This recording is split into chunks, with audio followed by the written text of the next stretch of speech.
Good morning, everybody. What day is it today? Let me see. I'm gonna check. Is it 19th? I think. Yes, 19th. All day, by the way. Till midnight. They're gonna switch over, and midnight they're gonna make it a different day. But it's yes, 19th of February 2025. It's again. I seem to be getting these videos always out. At least making them like about 10:30, 10:35 in the morning. So nothing different today. Well, as you see, a lot of snow. We had some snow in Minsk, and it's a blistering hot -5, so it's not so bad today. At least it's not -16 like it was the other day. It's an interesting house. I like the kind of color. It needs some touching up. It certainly does, but you know, a lot of nice work around the windows. It's hard to tell how old a lot of these houses are, because some of them, even with this nice stuff, were made in the 1950s.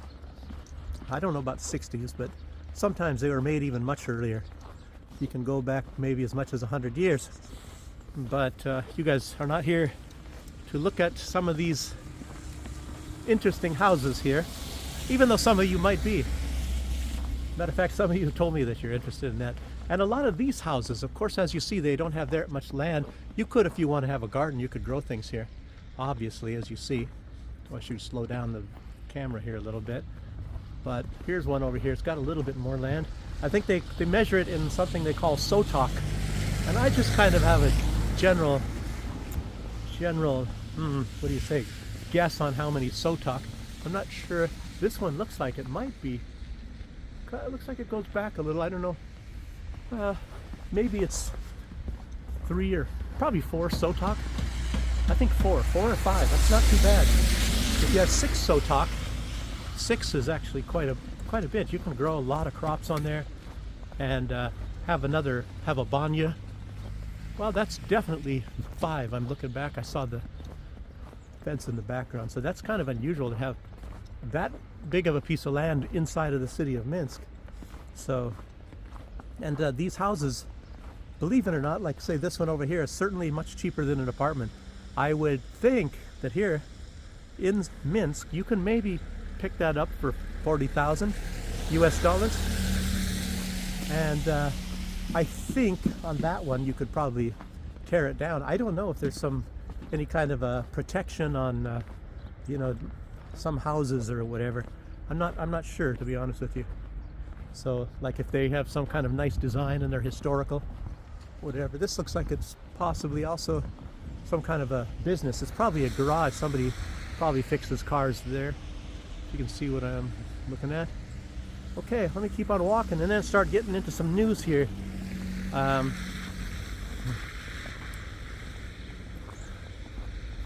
Geopolitical news of the past 10 days. You know, a lot of people have been talking about that, how revolutionary it is. Like Scott Ritter and I mentioned it even beforehand. I like it when I sometimes watch these videos and watch these well-respected political people, and then I said the stuff before they did. And somebody gave me a compliment, the same person that has made some comments lately. I was thinking that they're living in Sweden. I don't know if they're Swedish, and I keep forgetting the name of the channel, but you know, he's had a nice compliment comparing, you know, the things I say to the Duran and things. And Duran, you know, they put a lot into it. These guys make a lot of money. They got, you know, on their channel, and they live by it and make a lot of money. It's not just they simply live by it. They actually make a lot of money on their channel. So, you know, and they're decent people. Of course, I'm not trying to get on their case for making money on the channel, even though I don't. No, I'm kidding, of course. But anyway, that was a nice compliment. That's what I'd like to say. Some other people have said that too. You know, like looking at news, to me it's like an addiction. I have to keep doing this, and I'm doing this channel, you know, maybe to, like I said, it's to get it off of my chest, because it's like disgusting when you see what's going on in the world, and it's like you feel like you have to say something about it, and that's the way I am anyway. Okay, let's start in the news. Stop the messing around here.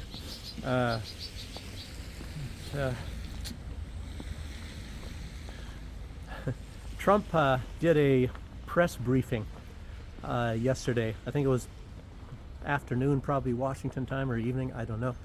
But he's talking a lot about a lot of these people that are complaining, you know, the EU and Ukraine complaining that they weren't invited to have a seat at the table. And a lot of people like making comments or saying they get the kids table, they get to sit at the children's table over there, like Ukraine. And there's somebody, I think it was in Mexico or Spain or some South American country, they even made a nice cartoon that was going around on the airways, you know, where it showed Trump and Putin talking inside, and Zelensky's outside the window crying and talking that children are not allowed to have adult conversations with adults or something like that. You know? And Zelensky, true to what I said in a video, you know, this was great political prediction that I made. I said that, and it turned out to be true. Well, a lot of things do that I say. Once in a while they turn out not to be. But I said that he's going to magically find himself in the area of Saudi Arabia when these negotiations start happening. And sure enough, there he was in the United Arab Emirates or something place like that. And then he was hanging out, I guess, for a few days in Turkey. And then somebody put out an article, said, well, you know, he's not invited, and he feels that he's not going to be invited. So he decided that he's going to go back to Kiev. So that's what the article said. But I tell you, I don't know if he was heading back to Kiev or he was planning on going back to Kiev before Macron made another decision to have another meeting in Paris to, you know, to invite people that wanted to go to the Hate Russia Club meeting there, but they weren't invited, even though they are members. But they didn't get a seat at the table, I guess. But now he is, maybe he faced criticism by going after Trump and doing the same thing to other countries of what he is accusing Trump of doing by not letting them have a seat at the table. And so he has to have another meeting to let these other countries to have a seat at the table. So it would be like hypocrisy. So he's avoiding that. And I guess even Trudeau is coming, I guess. But if you think of a lot of these leaders, and true to form is what Trump was saying, is a lot of them, in a lot of ways, I think it was Vance, J.D. Vance was saying, these people, they don't matter. They're on their way out. Like Schultz, he's going to be gone. He's going to be gone in a matter of days, not weeks, less than a week. You know, he'll be voted out of office. And everybody knows that for a certainty, because nobody really wants some guy like that. I think a lot of people, they're carrying this, because it was just a few years ago, I think.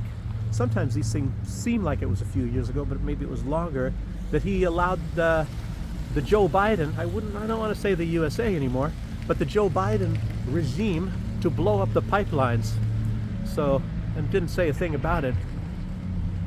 And a lot of people made comments about that at that time. He just sat there like a scolded school child when Biden was saying that they're going to blow up the pipeline, when he said they're going to stop the Nord Stream.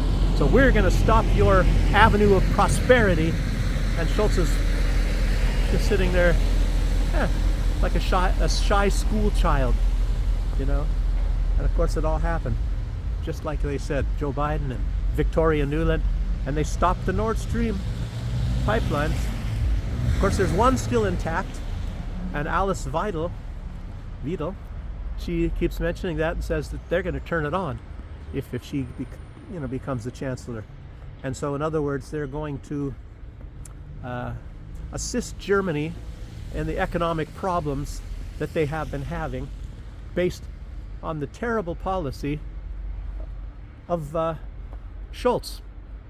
The whole era, Schultz, Macron, Trudeau, Biden, all these people, it makes you really wonder, you know, who's the one pulling the strings to get these people to try to really screw up the whole Western world, to punish the citizens of all the people in these countries, make their prices go up, and along with that, I don't know. I tell you, I shouldn't even stop here and think about all this crap, because it pisses me off so much when you think about, you know, all these scandals and this money like the U.S. aid thing. That's the tip of the iceberg.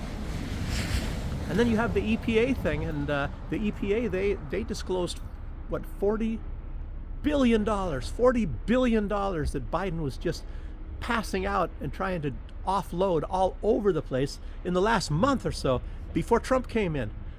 You know, it's unbelievable.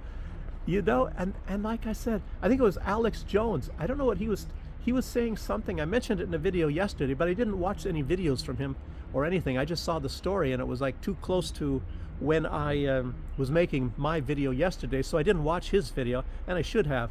Maybe I should try to find it, and you know, but Alex Jones, you know, they've really pretty much tried to wipe him off of the internet, and I don't know if that's going to change now that a new kid is in town, Trump and Musk.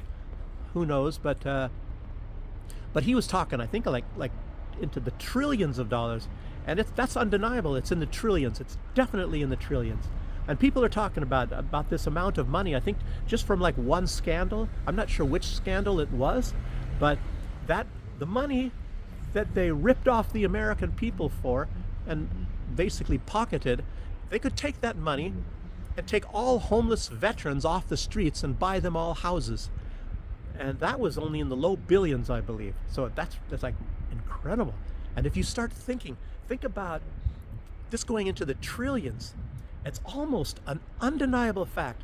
When you think about the money that these people have been stealing, you know, just over the past 3-4 years, you could take that money and probably buy a house for every family in America. Buy a house for every family in America. Can you imagine that? And then you don't have to wonder why we've had such massive global inflation. And when they're talking about these trillions that I just mentioned, that's only in the United States alone. And you got to think about the rest of the world and all of the inflation. I'm not saying, well, sure, there's certainly corrupt people in a lot of these countries as well, especially mostly all the Western countries. But this inflation, of course. So, like, how do I say this? I just make it basic. Because I always say that when, you know, how the system is based on the US dollar. So if everything is done in US dollars and every transaction has a basis of US dollars, I mean, because the US has the world's reserve currency. So what that means is anytime you do some sort of a transaction of any country that's based upon the US dollar, a portion of whatever that transaction is, hey, it might only be 1 cent or 2 cents, but a portion of it goes to the United States, to the United States Federal Reserve. So that's what I'm getting at about inflation and how everybody has to pay for all of this corruption that goes on in the world, as long as the United States, the US dollar is the world's reserve currency. And one thing that's going on, like with Donald Trump and his appointment of Elon Musk, is if a lot of this corruption stops, so a large portion of this money is not going to be stolen anymore. So it gives maybe the BRICS nations, if they ever were trying to start their own currency, which there is really not any evidence of that, they are just going to start using their own currencies. But if they ever were, it would be a disincentive for them to do so. So maybe that is what Trump is kind of getting at, is he's going to stop them from coming up with their own world reserve currency. And that would be a way to do it, is to get rid of all the corruption. That's very possible about what Trump is actually getting at. I'm just putting that out there as a thought.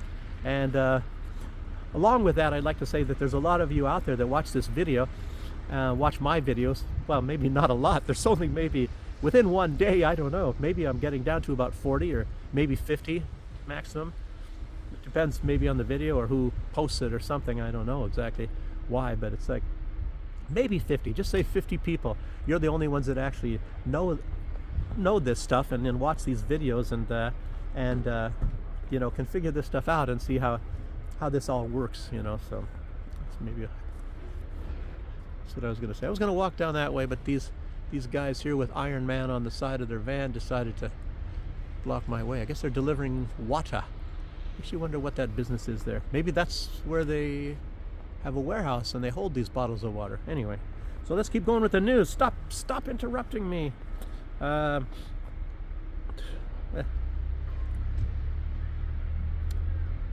Yeah. So I don't know. I mentioned all that about this. But what this I don't know. I'll get to that too. This is I'm just going to say that these people, they seem to be running like, and it really is. It's a hate Russia club. That's undeniable. So, okay. Okay. Oh, I told about that one too. I already told about that. Macron is going to have a second meeting. Yes. Uh, so how many cards do I have here? 3. Okay.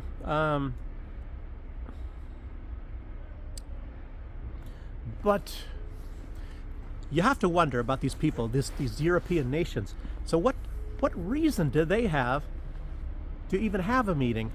And what is their meeting supposed to be about? Their meeting, and then what they tell everybody that it's about, we have to protect Ukraine. Ukraine is a part of Europe. But Ukraine wasn't a part of their European Union or a part of Europe to be considered a part of Europe anyway for such a long, long time. And it's only within, I don't know, how many years. I don't know, you could even stretch it and say 2004, but always before that time, and actually in truth, even after that time, up to about 2014, obviously it was in Russia's sphere of influence, except when they overthrew the government in 2014. And of course, they had their little revolutions and things, and they had their corrupt people in before that time. And yeah, it's like they've always been trying to get Ukraine, and it's not that they really want Ukraine. Putin also, he reiterated lately, I guess it was just maybe a day ago, that it's fine and dandy for Europe to take Ukraine into the European Union, but it's not fine and dandy to go into NATO. Because obviously, as we all know, the people watching this channel, you guys all know that NATO is an offensive alliance. It's not a defensive alliance. So who are they defending it against in Kosovo? Who are they defending against, in Libya? There's even more. So it's an offensive alliance. And much of what they are out to get, as we all know, I mean, most of you are older that watch this show, and we all know that there's a big goal to gain control of Russia to a certain extent, to weaken it and control it, get its resources, be the masters of the universe against Russia.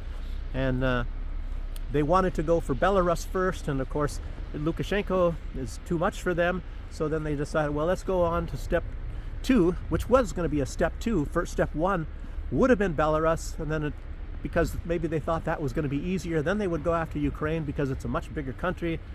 And even though it's much more corrupt and much easier to get, they thought that maybe they would need more resources. But anyway, they went on to step 2, which was Ukraine. And Victoria Nuland said in Congress, like I said, you can find the videos, that they're going to continue trying to overthrow the government of Belarus. And it was not last year, but the year before that, on May 9th, where they were trying to assassinate Lukashenko and his entire family, by the way. And that's a very, very well-known fact. So there's another May 9th celebration, and I'm not sure where Lukashenko is going to be at that time. Maybe he's leaving it up for grabs. Somebody was saying something about Trump being in Minsk, coming to Minsk on May 9th. I doubt that. I never heard anything about that. I don't even know where I heard it, but I don't know. I don't go with that. So, because sometimes Lukashenko goes to Moscow, and sometimes he stays here. And I can't remember what it was like last year. I was even at May 9th, but I wasn't near where the stand is at. It's a little bit more difficult to get a place there. And okay, but these European countries, as we all know, they have a military-industrial complex, and those people are the best donors, just like in America. Lindsey Graham and all these people, they get their money, the maximum amount of their money. Lindsey Graham almost entirely, their military-industrial complex people giving him money. That's why he is such a tremendous war hawk. Same as John McCain was and all that, because they get a lot of money for trying to promote war. And all these parties, or most of them apparently in Russia, in Europe, are the same thing, I'm guessing.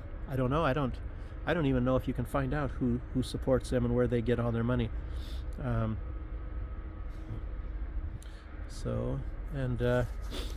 Okay.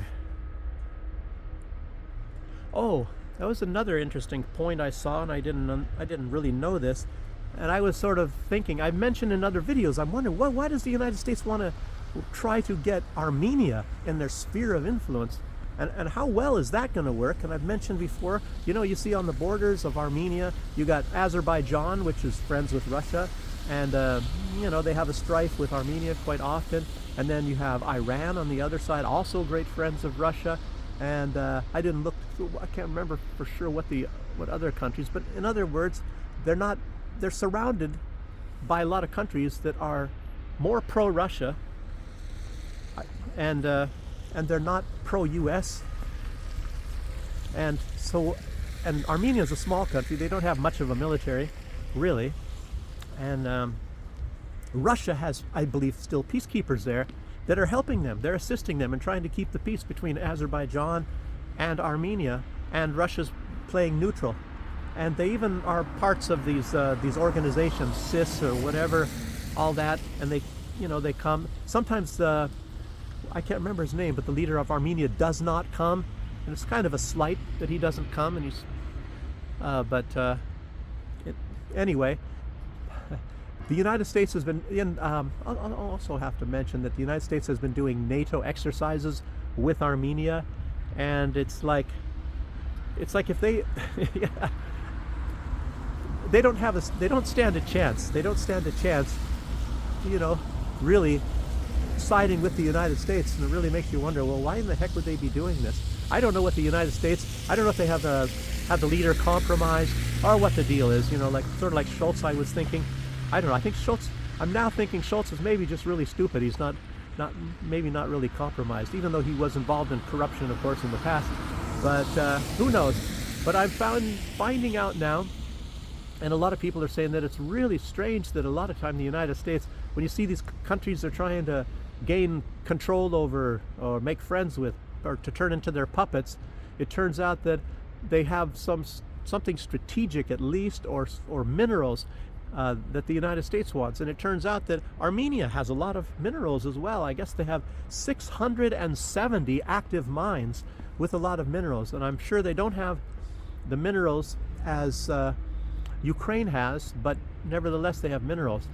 And then I think somebody was saying, oh, Russia wants the minerals of Ukraine, that's why they're taking it over as well, but that's probably also not really true. I guess Russia has more minerals than Ukraine does, and they don't really even try to mine them as much. So, I don't know, it's not that important to Russia. Tomcat there. Kitty! I guess you'll see that. Okay, so that's just something to know.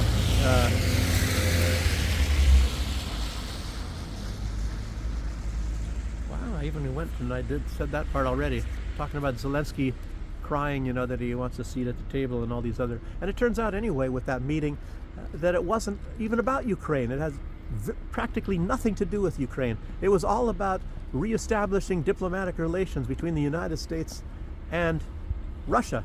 So it's like if you had the European Union there, or Zelensky, anytime they tried to bring anything up and change the subject, they would have been told to shut up and go sit in the corner, because it was just reestablishing relationships. And of course their input would be, you have to hate Russia, you have to hate Russia, Russia's this, and they would be butting in all the time. You know how these people are, do anything, because they want, obviously, like Trump was saying, well, why would we want something over in some other hemisphere, blah blah blah.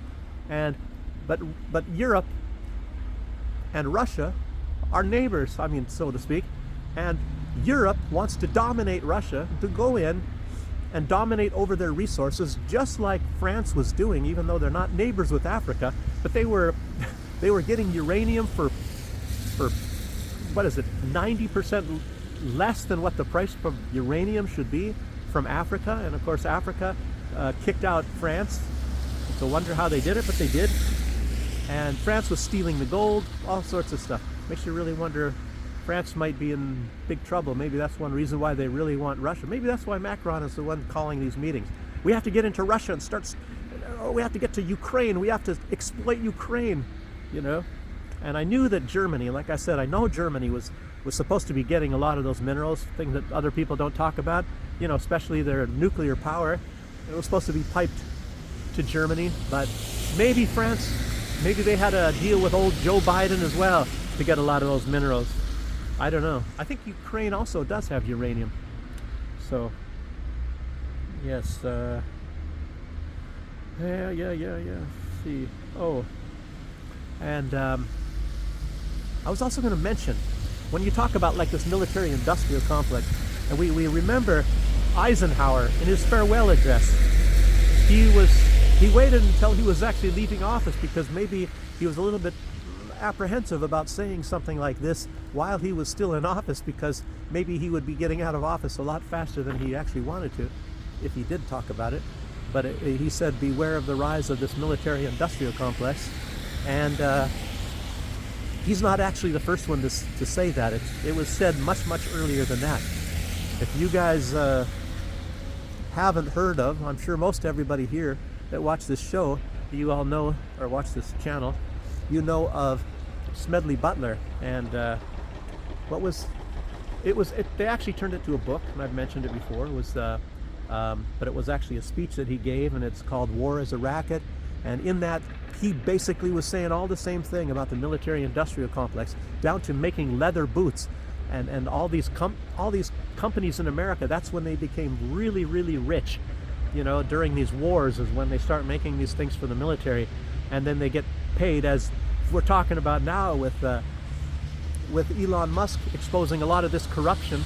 And that was going on back then. They were paying far more, say, for a pair of boots than what that pair of boots cost to make and what it was valued at. So that's maybe even the beginning of all of this corruption. Maybe that's when it started. Maybe that's even when the United States really started looking at war as a business. In effect, that's what he said. That's what Smedley Butler was saying, that war is a racket, war is a business. So that's possibly it. That's when it started getting more and more escalatory. So think about that. And so it was no revelation when Eisenhower said it. Maybe I don't know, makes you sometimes wonder, even presidents, that they have no idea what the heck has been happening in the history of the United States, even in recent history, even the things that are slap in the face obvious. You sometimes hear things from Trump, but I think a lot of time they just play with us and they act like they don't know, and maybe they're just playing stupid. I don't know. And I think I have something maybe about Trump to say about that as well. But Trump was mentioning also in this press conference, he was talking about this pension fraud. Now that is really incredible. That's really incredible. And people have talked about this before, but it's amazing. You might have heard about this like maybe 10 or 15, maybe even friggin' 20 years ago, and they never ever stopped it. I mean, it's just like how much the United States pays for all of this stuff for the military. I remember back in Vietnam, and everybody was talking that each bullet was 25 cents or something like that. Well, now that seems like it's very little, but they never even stopped it then. Like I said, it was a Vietnam price, so that was in the 60s or so. So I don't know what they pay now, maybe $1 a bullet.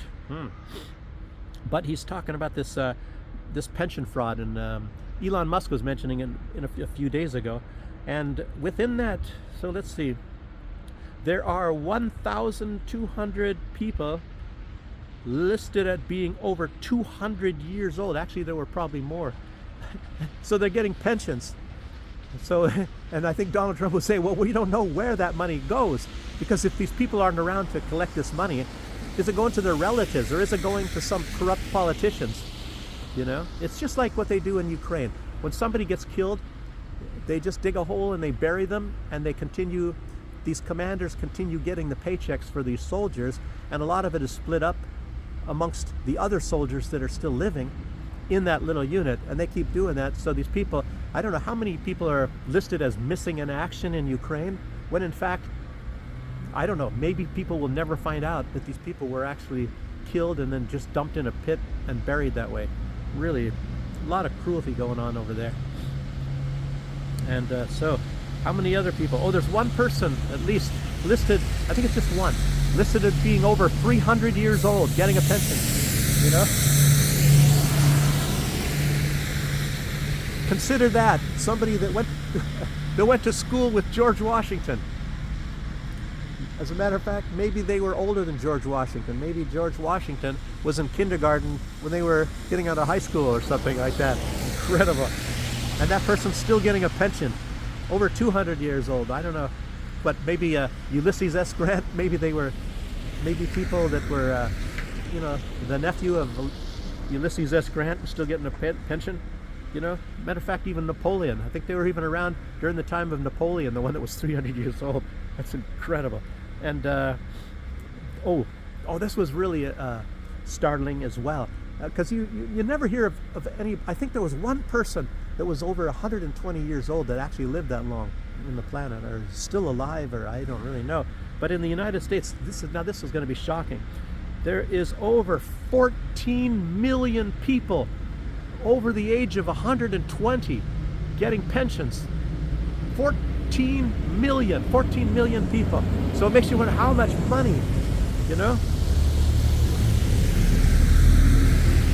And as I say, a lot of you that watch this are maybe even close to, or maybe you're retired age or whatever, and then you're wondering, how come you don't get that, get more money, And like me, I think I'm not even sure exactly how many years I worked altogether in the United States. It was 7 years in the Army, but at least 4 more years or so. I don't know. I think I added it up to maybe 12 years or something altogether. I worked in the U.S. system, and in another year and a half. I think it's about a year and a half now, or maybe it's I can't remember what it's 65 and 10 months. 60. I'm not sure when you get your pensions, because I probably won't even apply, because I think I get $50, and you work 7 years in the military, even that alone you should be getting maybe $100, a month for your pension. But I would get 50. Belarus, I worked 5 months over here, and I get $60 a month. So the beauty of the American system. Incredible. Over 120 years old. Now that's just unbelievable. Oh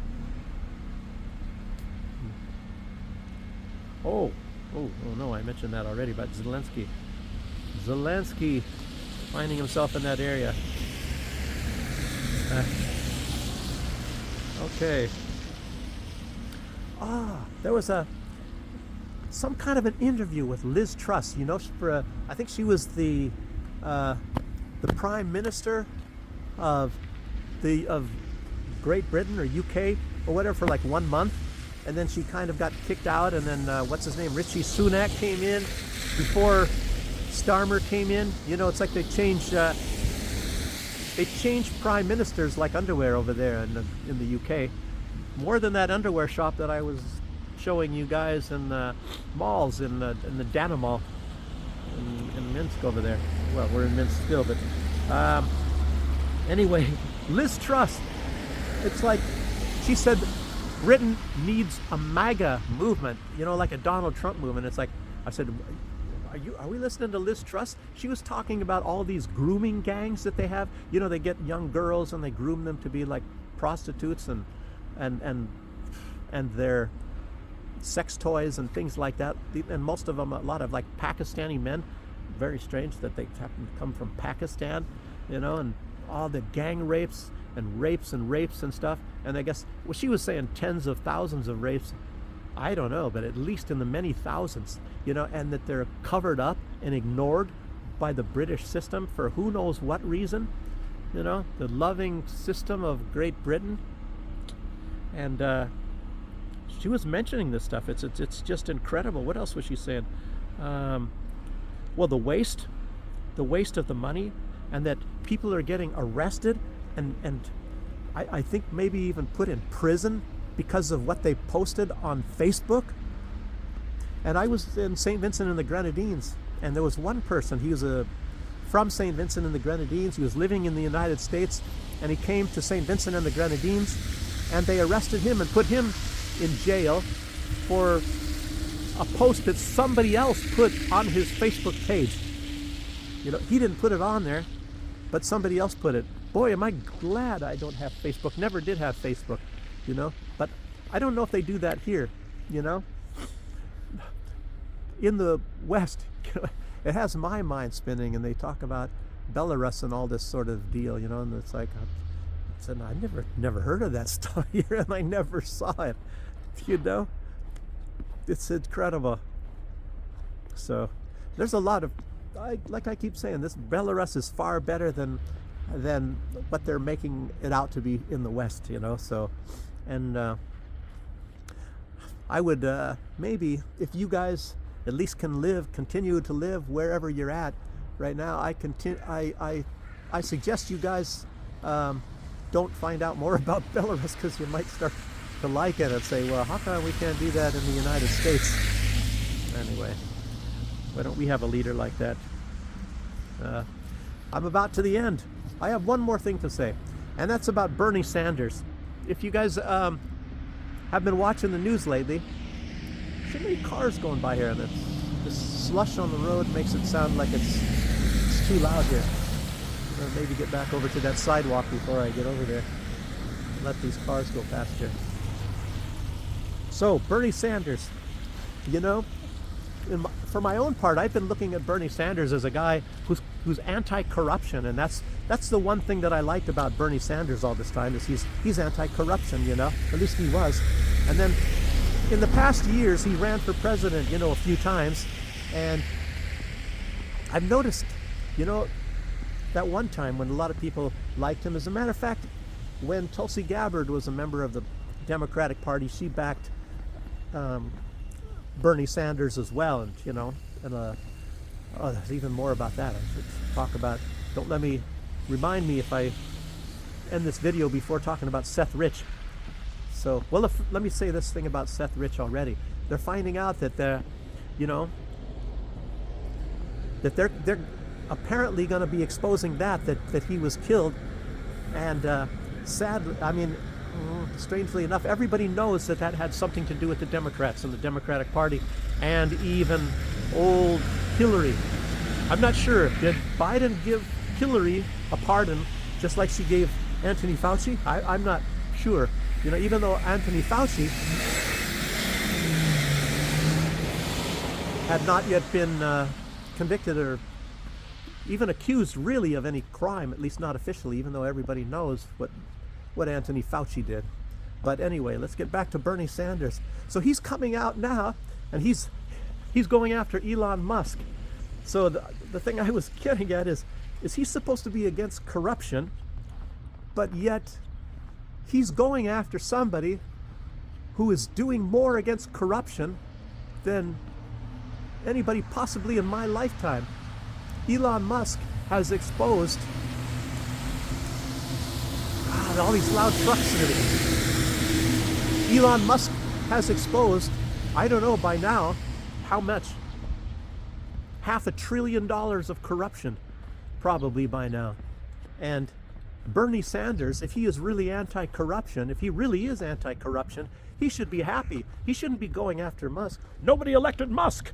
Well, there's a lot of people that nobody elected, you know, and they're having power, and they're some of the ones that are corrupt, you know.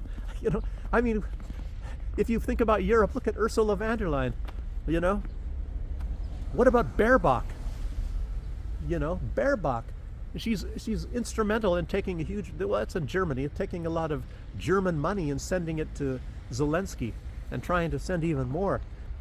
I don't know, a lot of these women, I don't know, does Zelensky have some kind of a sex appeal or something like that? Huh. You know, Ursula von der Leyen, Sean Penn, a lot of these people.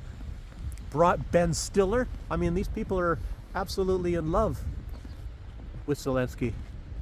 You know, I'm sure the money, greasing the skids and giving them a little bit of money, actually helped quite a bit too. I think I heard about a lot of people getting a lot of money, you know, to go visit old Mr. Z.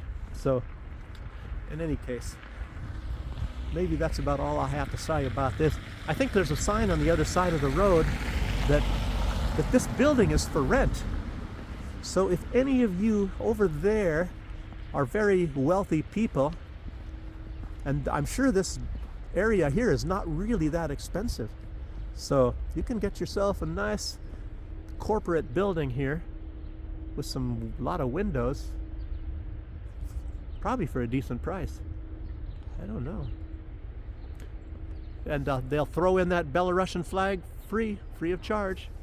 So anyhow, well, that's about all I got to say. So I don't know. Tomorrow, what am I going to do? I don't know if I'm going to make another video today. We're planning on maybe going somewhere. I'm not sure. Maybe it's not going to be as interesting a place. And when you're with your significant other, you don't, you can't just go and make a bunch of videos and things like that, whatever. So I don't know. Okay.